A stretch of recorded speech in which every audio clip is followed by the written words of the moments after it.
Well, I was trying to review where we were, and we've been talking about James giving us the concept of God gives us wisdom and helps us cope and deal with our problems in life, and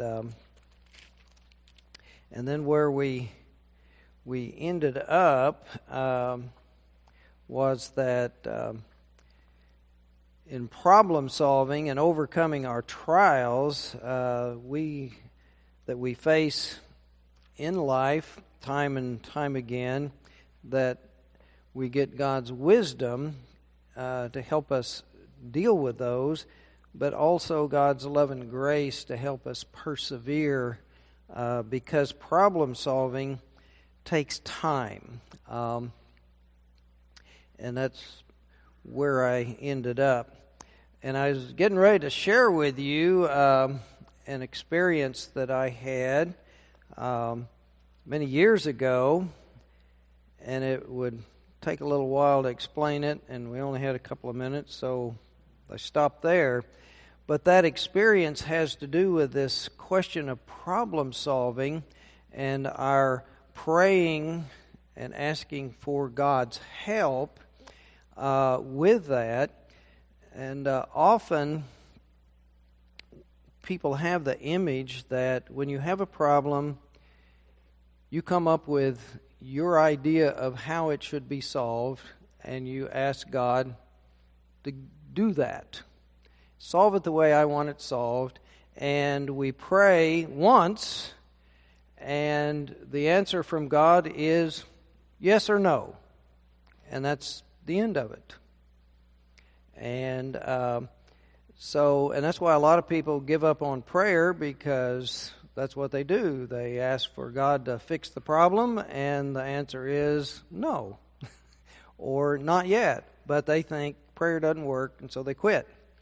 But this experience, when I was serving another church as the pastor, a senior pastor, we were going to have a capital funds drive, and we hired a consultant to come help us with that.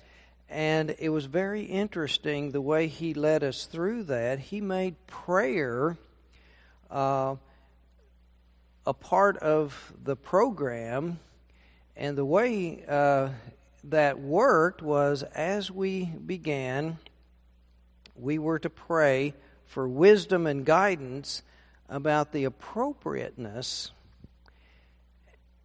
and ask for wisdom to deal with the project in a practical way. And so the way it worked, we were asked on the leadership team to come together, and it's kind of laid out, all right, this is what we're about, and this is what we want to do. But we were sent off to pray about it. And then when we met again, we were asked, what feelings, what doubts, what dreams or visions came to you while you were praying about this? And from that feedback, from the prayer time, those thoughts and feelings were now things we discussed. And among both the fears and anxieties, as well as some of the dreams and visions that for the possibilities, were then to go do some research on that, find out more about that. And we were given assignments and sent out to do the research and discuss and to pray again about those issues.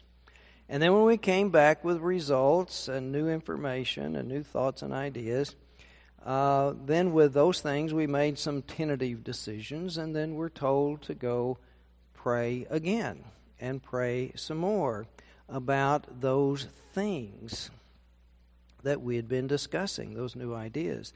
And then to come back again with new fears and worries that may have cropped up, and with new visions and insights that may have come. And we discussed it further.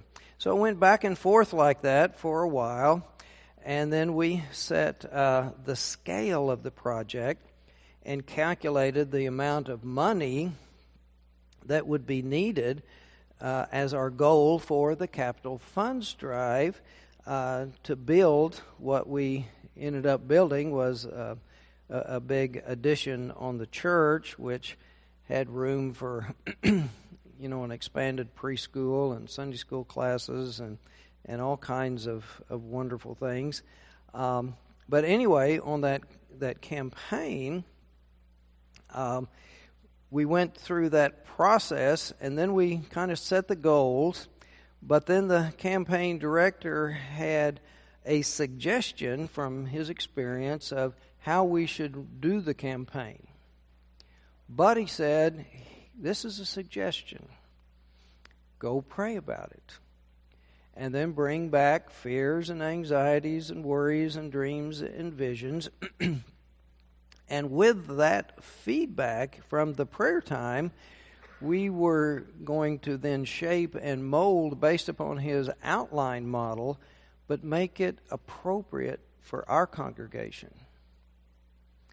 And so that's what we did, and we worked out the process and took it step by step and had the campaign, raised the money and built the building, and everything went very well.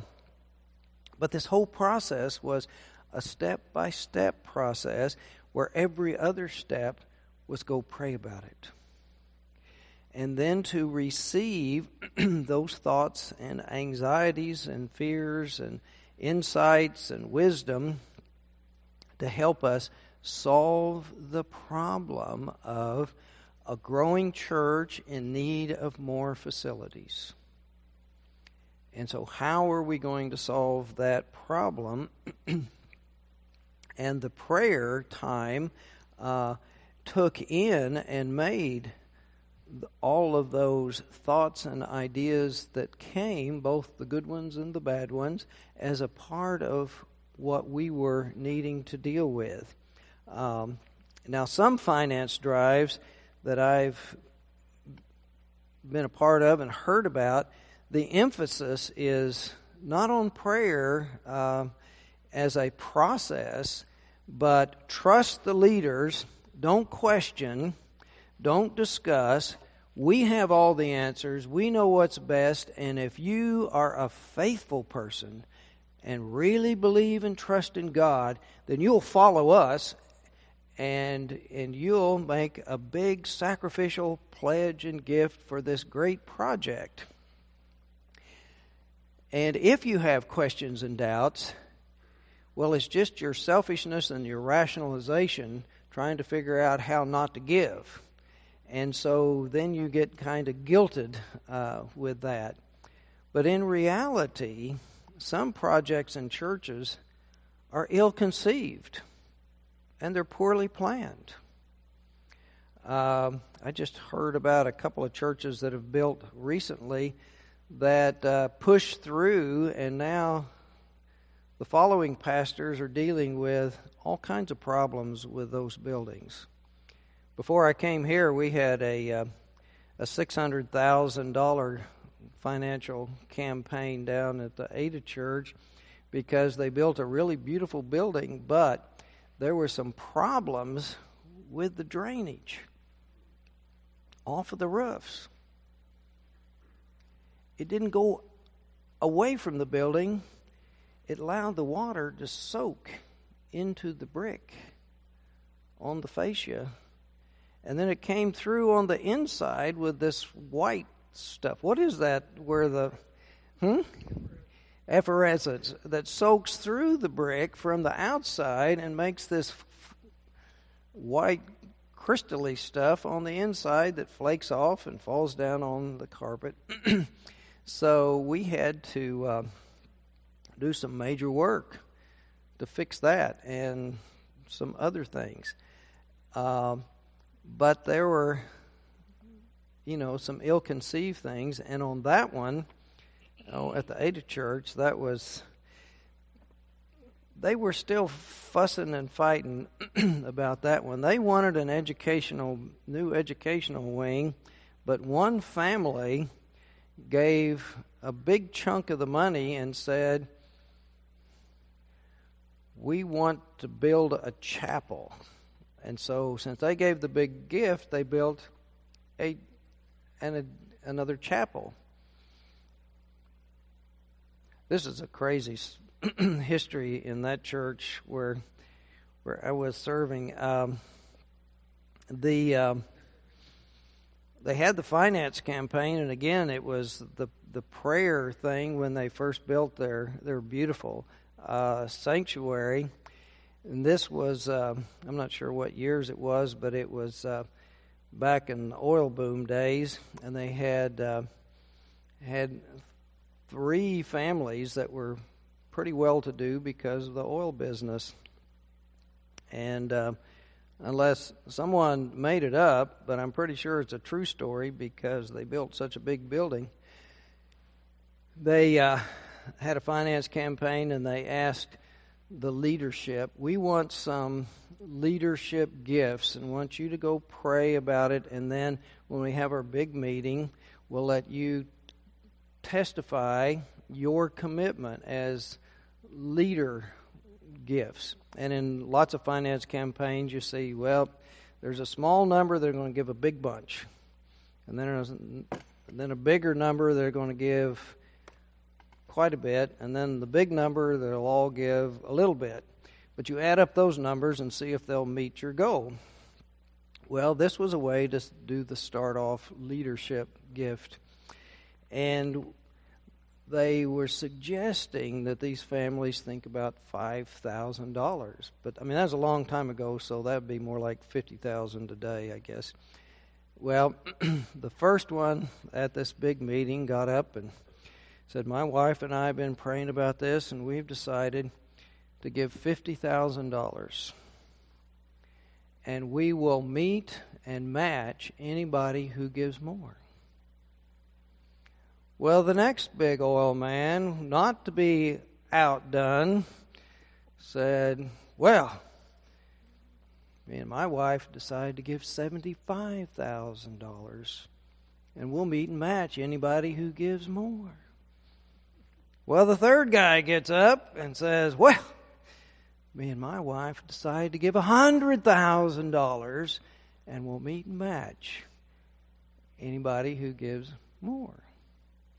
Well, that was the end of the leader gifts, but they started off with $300,000 in pledges when if the planners' idea had gone, they would have had $15,000. Huge difference. Well, they really overbuilt. They built too big a sanctuary for that population. And it's been a problem ever since. But that they had this huge sanctuary. Well, when they're going to build the chapel, they said that sanctuary is just too big for some of the things we need to do, small weddings and funerals. We need a small chapel. And so this family decided that's what the church needed, but most of the membership thought we need something else. But since they gave, then we had the chapel, which wasn't being used before I went down there. And then at annual conference, they told us that, well, we just discovered that the altar area in the chapel is all eaten up with termites. Somehow they'd gotten in with all that moisture leaking into the building. Termites need moisture as well as wood. So anyway, we started using the chapel for an early service, and that's still going on. But anyway, it's the point of all of that is some things are ill-conceived. They're not thought out well and properly. And if you take time for prayer to let God's wisdom help us in that process. And a part of God's wisdom sometimes is to trigger thoughts and ideas in our minds, which sometimes might make us frightened and anxious, but sometimes that anxiety is some base has not been covered. Some question has not been asked that needs the answer. And when that question is asked and that answer is given, oh my goodness, we need to alter the plan to take that reality into account. So, anyway, James's emphasis on God giving us the wisdom is something that's so vital for us to understand and realize today. Now, this Professor Boyce that I skipped to is doing these ways of looking at James, picked up these 5 themes, and another theme, the next theme that he picks up is what he called the implanted word. And it's a short piece, and he explains it better than I can paraphrase it, so I'm just going to read this section. Reference to God's truthful word draws attention to the issue of other words, our words, and above all, the word incarnation. Our words are particular and practical. They have to do with the exercise of the tongue and the risk of its issue in actions that can promote anger and wickedness if not slowed by the wisdom of humility and restraint. In contrast, readers are called upon to receive an alternative implanted word that holds the power for wholeness of life, power to save your souls. The phrase is unique to James. This is the only place in Scripture where these 2 words are used together, implanted word. The image is immediately earthly and this worldly, but also fresh, imaginative, and suggestive. I take it here to be an important allusion to the other important sense of word for Christians, the word that is Jesus Christ, the incarnation.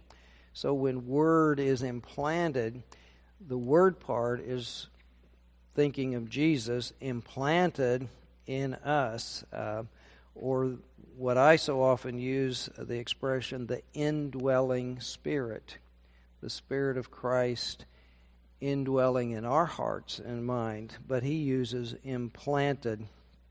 As such, it links wisdom and the gifts of God to that supreme gift which the believer knows through being joined to the life of Christ through that new creation that belongs to baptism that we think of in our ritual of baptism. So in a number of places in the Old Testament speaks of God's gift of a new heart that has the power to create in us a new life. The psalmist prays, "Create in me a clean heart, O God. Put a new and right spirit within me." And Jeremiah promises a new law written on the hearts of God's covenant people. So this same kind of concept of something from outside put into us, and in James's expression, implanted, like a seed that then grows. So the Gospel of John begins with the note that the Word was present at creation, and this Word became flesh and dwelled among us. Now James speaks of that Word as an implanted Word that lives in us and has the power to shape a new and whole life. So that implanted Word within us is a part of his vision of what faith is like and how it operates. And the whole image of planting and growing gets to his idea of growing in the faith and reaching a point of maturity of faith, which he uses. And then he also uses the idea of first fruits. So that whole growing and development concept. Then he goes to another image, James, that Professor Boyce lifts up, and it's the metaphor of the mirror that creates an image. And the idea in James is that we forget who we are. We Christians are a new creation, had that word implanted in us, and that we're transformed and different because of that.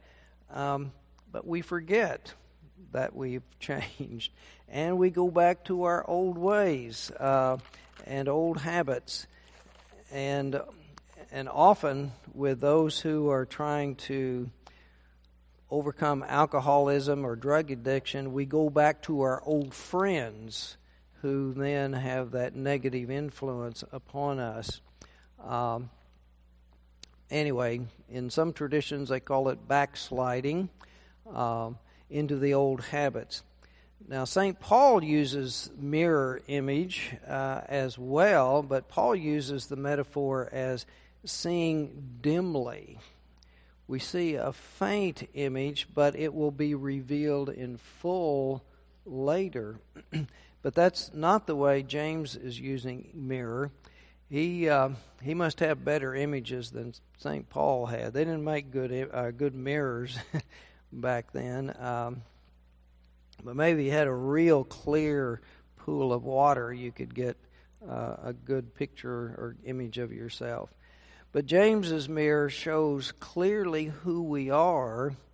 We're on the way toward that maturity, to being pure and living a pure, undefiled religious life. And we're supposed to be those first fruits, that transformed, redeemed, new creation. But he's saying we need to not forget that. Look in the mirror, see ourselves. So anyway, James touches on mirror image for a short time. And then the next theme that Boyce sees in James is the wholeness or completeness of both hearing and doing. Hearing the Word and doing the Word. The implanted Word in our hearts and minds then has us living out the faith. He refers to Matthew 7, which is one of my favorite passages.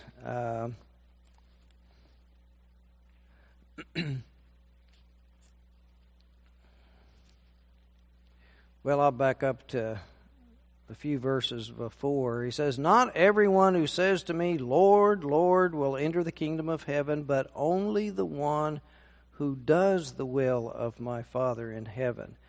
On that day many will say to me, 'Lord, Lord, did we not prophesy in your name, and cast out demons in your name, and do many deeds of power in your name?' And then I will declare to them, 'I never knew you. Go away from me, you evildoers.'" Now, he goes on to make clear what that means. "Everyone then who hears these words of mine and acts on them," meaning following closely to what Jesus was teaching and what he was doing himself to model that you will be like the wise man who built his house on a rock. The rain fell, the floods came, the winds blew and beat on that house, but it did not fall because it had been founded on the rock. Everyone who hears these words of mine and does not act on them will be like the foolish man who built his house on sand. The rain fell, the floods came, and the winds blew and beat against that house, and it fell, and great was its fall." So James is picking up on that theme of hearing and doing.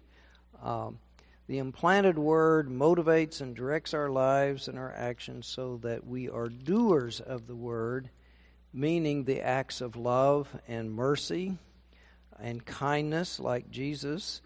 And from the life, death, and resurrection of Jesus, that word, the incarnation, implanted in the followers, then that planted word takes root, it grows, it produces the good works. And the good people that then become the first fruits of this movement and kingdom and so forth.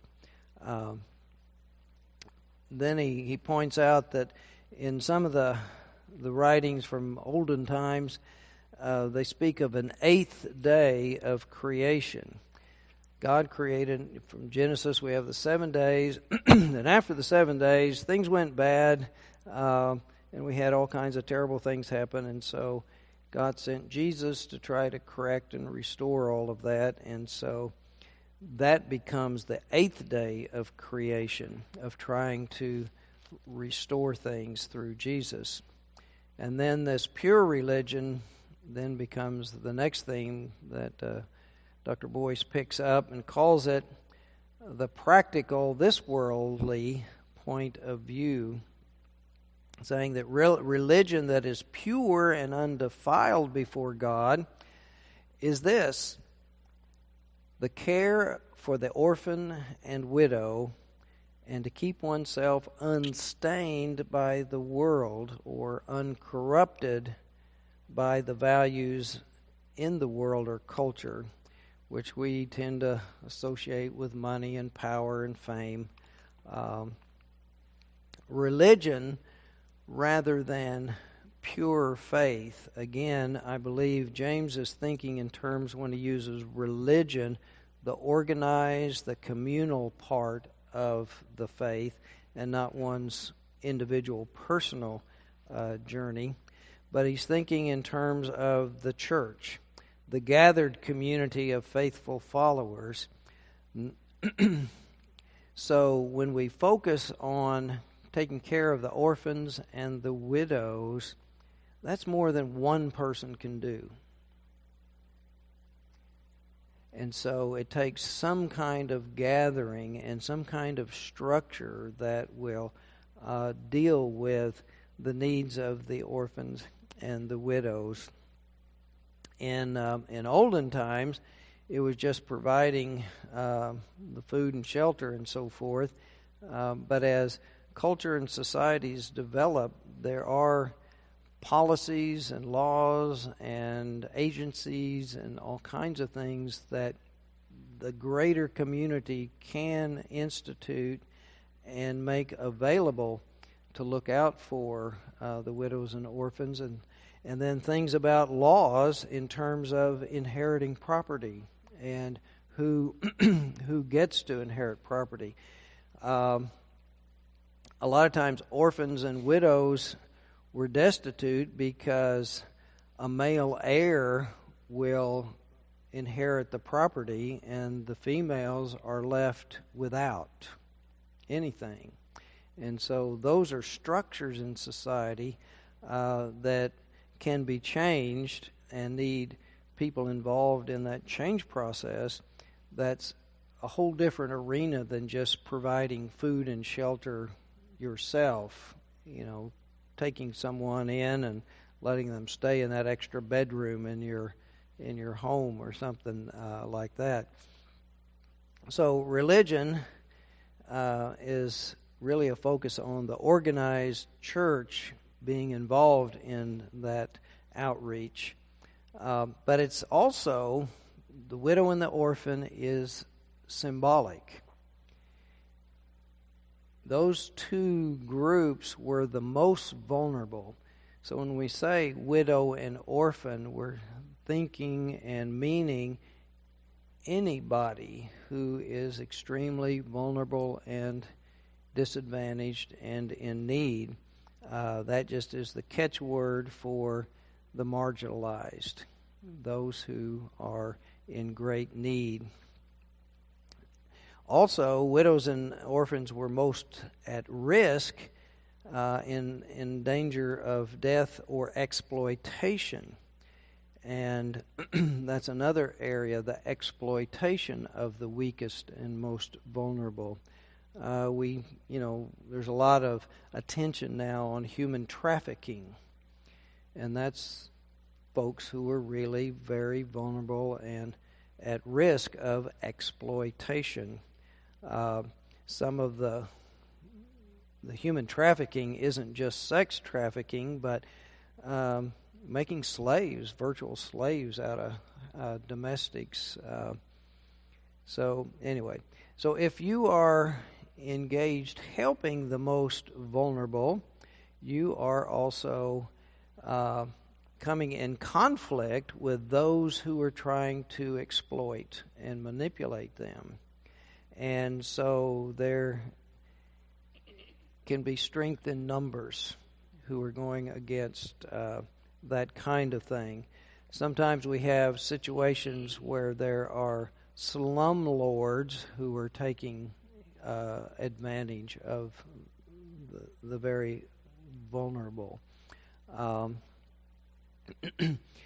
My middle son, Teddy, when he was an auditor, had to audit an insurance company, and he was so disgusted having to go to that place because this insurance company was making lots of money selling car insurance to folks who were immigrants, whether legal or illegal.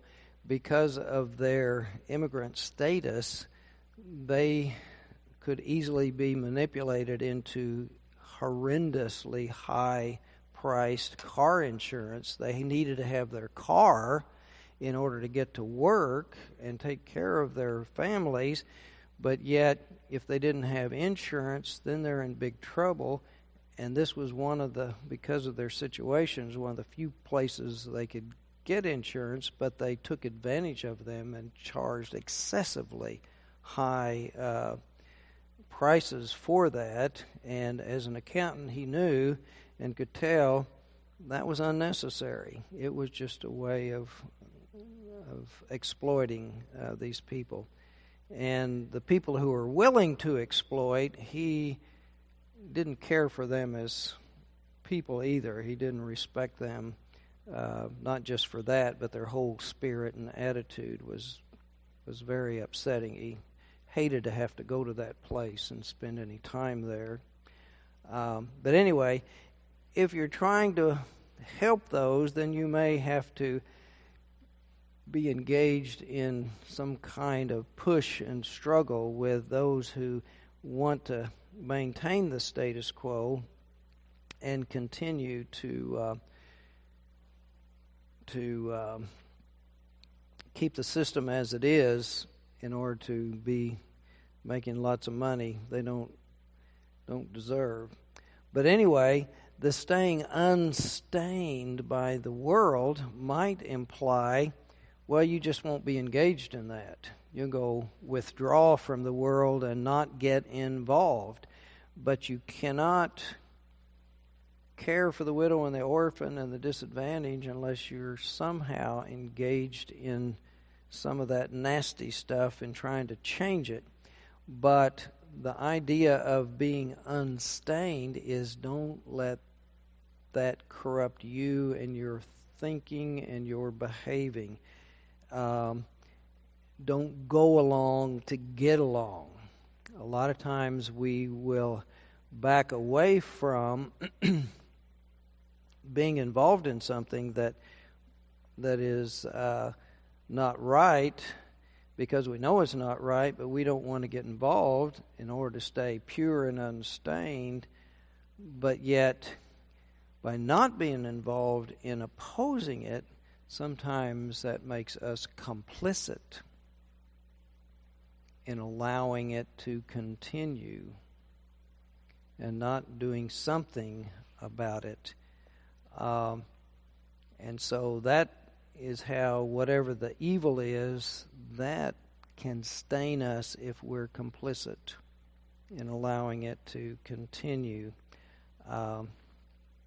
So anyway, it's kind of tricky and a lot of things are subtle. One of the biggest things that I've learned about in Scripture, reading about sin and evil and corruption, is that so often the biggest temptations and challenge aren't the blatant, obvious sins, it's the subtle ones. That there's not a hard, strong line between the right and wrong, but it's, you've heard of doing the right thing for the wrong reason, or sometimes doing a wrong thing, but for a right reason, and they need to be. Anyway, that's where the subtleties can come in. Well, next week, David wants all the adult Sunday school classes to be dealing with a book called Missional Renaissance. And so that I won't be insubordinate, I'm needing to lead our class through that. Now, the interesting thing about that book is James, and so much of what James has been saying to us is very much in line with the thought there of doing, not just hearing. One of the ideas in there is so often the idea of the institutional church. We get everybody to come in church and you will hear the word, but then you won't go out and do something with that word.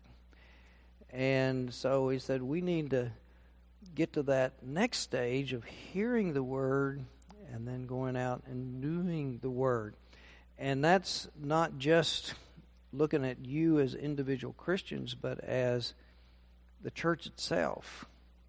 So often we gather here and then everybody goes and does their stuff during the week, and that's secular life. And then we do religious life when we regather. And the book is saying we need to take that faith out and be involved. But anyway, we will talk about those things and some of the subtle shifts and sometimes radical shifts. But anyway, for the rest of the time, we're going to read some in James, the actual text, and look at it. There's in the 9th verse where we read the first part up until the 9th verse, but the 9 through 11 says, "Let the believer who is lowly boast in being raised up, and the rich in being brought low, because the rich will disappear like a flower in the field. For the sun rises with its scorching heat and withers the field. Its flower falls, and its beauty perishes. It is the same way with the rich. In the midst of the busy life, they will wither away." Now,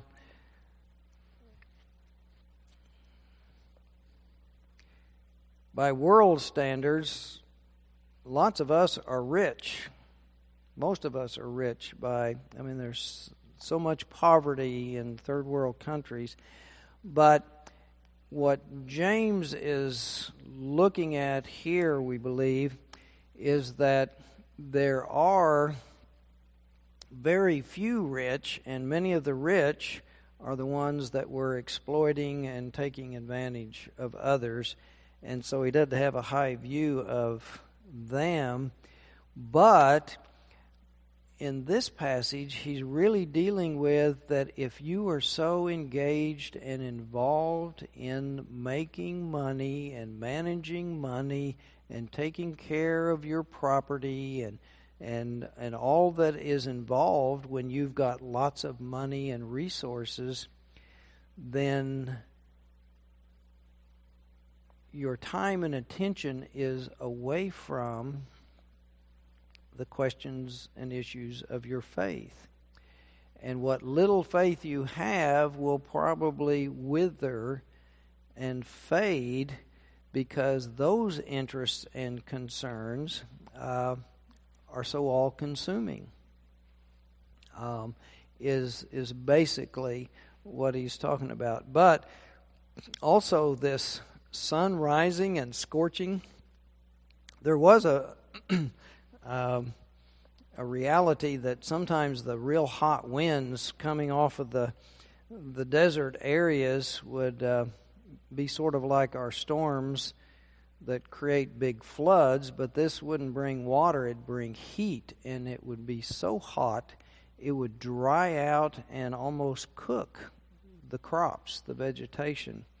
And it would come very fast, sort of like some of our big thunderstorms and hurricanes and tornadoes and such that have such destructive power.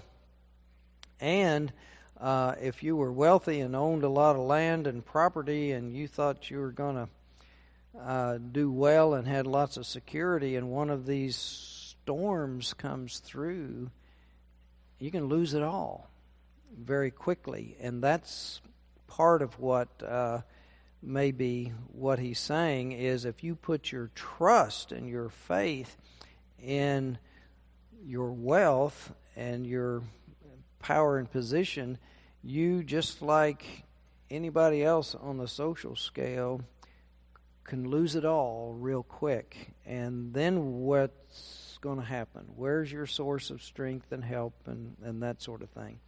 So he's really looking at that and not so much just condemning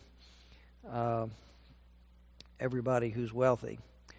Then the next thing, and this part is something that I find very interesting and a part of the wisdom, because I think it's very accurate. He says, "Blessed is anyone who endures temptation. Such a one has stood the test and will receive the crown of life that the Lord has promised to those who love Him. No one, when tempted, should say, 'I am being tempted by God.' For God cannot be tempted by evil, and He Himself tempts no one. But one is tempted by one's own desire, being lured and enticed by it. Then, when that desire has conceived, it gives birth to sin. And that sin, when it is fully grown, gives birth to death. Do not be deceived, my beloved.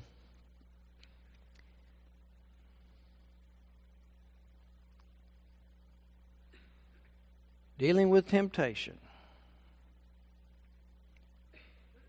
there is no mention of Satan or the devil or demons or anything else that are trying to lure us into doing bad things.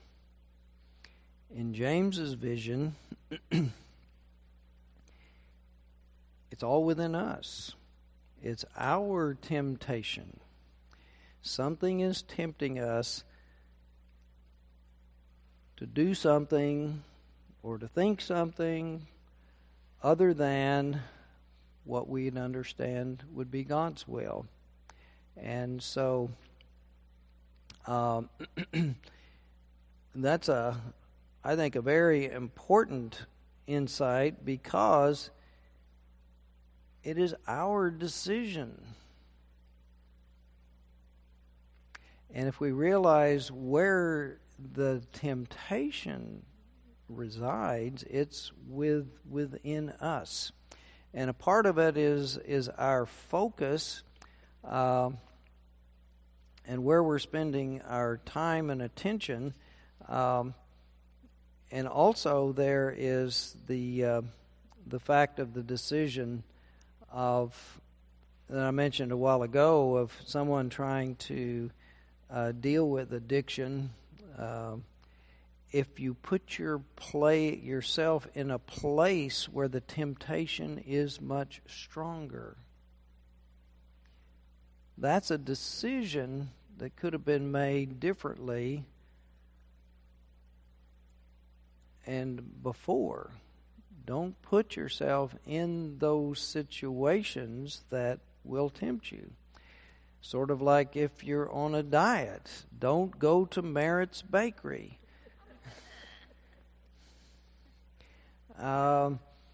Or, be careful what places you go to eat. And then if you're tempted, I think I may have told you this. I was tempted. Bobby wanted to go to breakfast. He likes those breakfast burritos.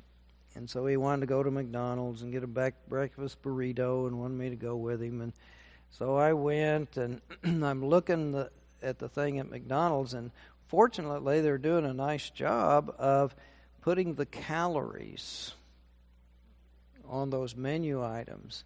And I looked up there and I saw this deal of pancakes and sausage, and it looked so good, and I could kind of smell some of that aroma. And I looked at the calories on that little breakfast. 1,200 some odd calories. That's more than half of the calories we're supposed to eat in a day if we're taking care of ourselves. So, as good as it looked, I didn't order that. I think I ordered a cup of coffee and went home and cooked a little bowl of oatmeal. But it's hard. I mean, the temptation is there. They have the wonderful pictures and the aroma. It's hard to resist. The other one is candy. Candy's hard to resist, and pop. Soda pop. It tastes good. But anyway. But anyway, temptation is within us, but there are the triggers out there, and the triggers are real, and we need to recognize them and avoid them. So, dealing with temptation is staying away from it before it starts to get the hooks in us. Now the next verse, every generous act of giving with every perfect gift is from above, coming down from the Father of lights, with whom there is no variation or shadow due to change.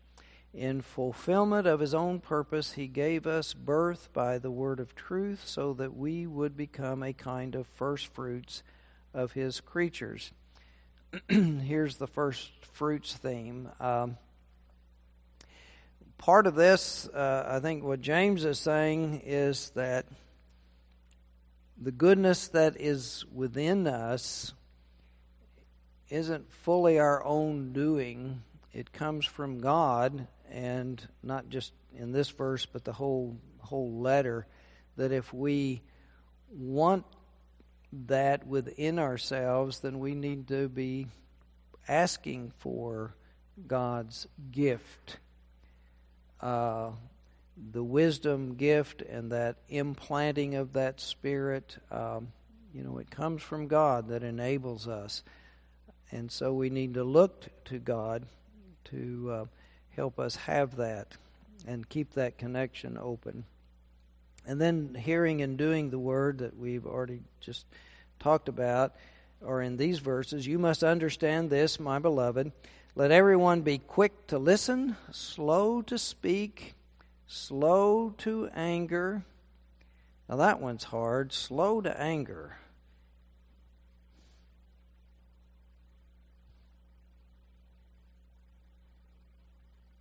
Lots of times when we get angry, it's fast. I mean, I'm angry right now. You made me angry. That's what my mother used to tell me all the time. Nobody makes you angry. You decide to get angry. Okay, anger is a process. You're saying your mother told you that being angry is a decision. She's on to something very wise. I would say what you do about that anger is the decision. Well, that's true too, and that's afterwards, but what she's on to is also correct.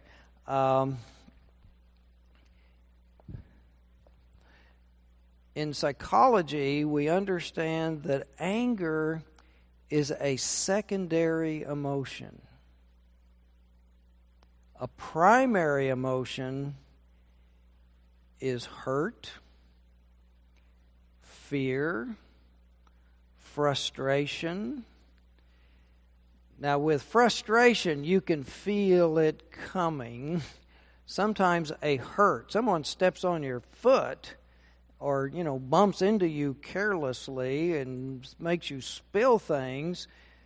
You're not going to get slow to get angry. You're angry right now. Look what you did to me. But there's a primary emotion, and if you feel it in relationship and feel yourself starting to feel the anger, the healthy way of dealing with that in relationships is to, okay, the red flag is up. I'm feeling angry. I'm feeling irritated. Why? And then to step back and get to the primary emotion, which could be frustration.